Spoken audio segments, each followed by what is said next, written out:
Have you ever had this problem when sewing your garment that the neckline is sort of gaping and not hugging directly against your body? Or maybe the armhole looks a little bit ripply. So there's a fix for that, and I didn't learn this for years and years. Nobody ever taught it to me in my sewing classes, but one of my mentors taught it to me, and I'm going to teach it to you today. So I made these little examples of the same neckline sewn two different ways, and the top one is a little bit more gapey against your body, and the bottom one hugs nice and comfortably closed, so you won't have that issue anymore of the fabric bunching around like this, and you know, when you bend over it kind of reveals more than you want, or the same thing with the armhole. So anywhere that you have a curve, this technique is going to be really useful. So let me show you how to do that. Okay, so I have two different samples here. They're exactly the same. I've got a top layer and a lining layer, and we're going to pretend that this is just the neckline of a blouse or dress or whatever. It could also be an armhole, anything with a curve.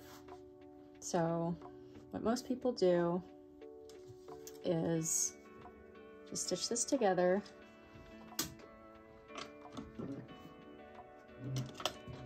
I'm going to stitch it at 1/4 inch, but you would do whatever your pattern calls for.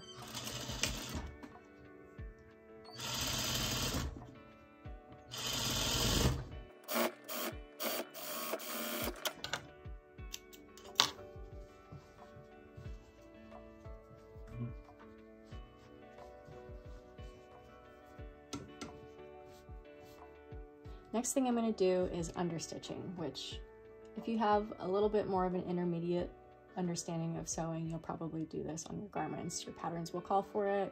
This is nothing new.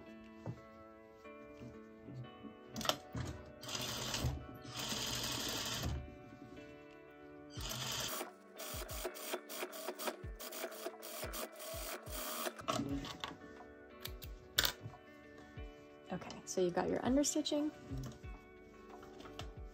and this is the front of the garment.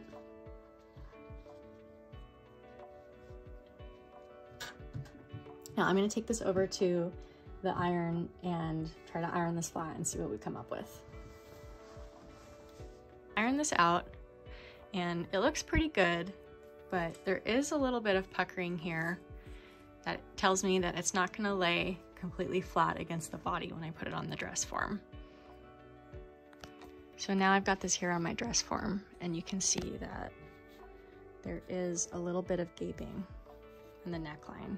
What we want in a tailored garment is for this to hug very close to the neckline and not have any gaping there. And I am going to show you how to do that. All right, so with this sample, we're going to do the exact same thing, except for when we do the understitching. So I'll sew this part together just like I did before.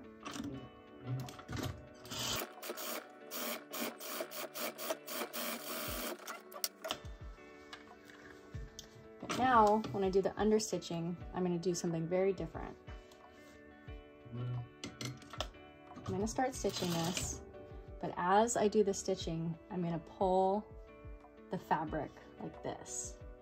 What that's going to do is shrink the neckline up. So it's like the opposite of adding ease to a garment. It's called negative ease.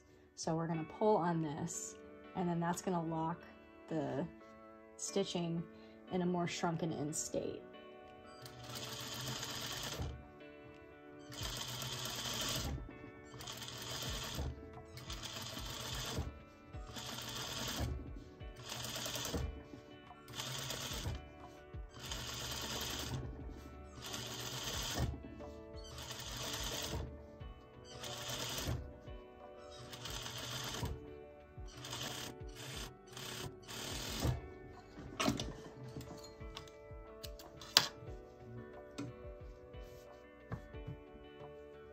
Looks a little funny now, but we're going to take this to the ironing board and iron this out.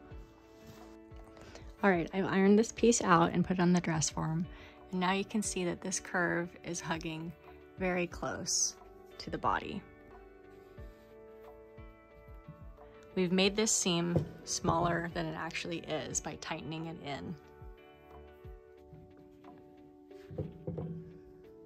The This technique is also really useful if you're sewing something with a sweetheart neckline, because you're going from like a convex curve to a concave curve.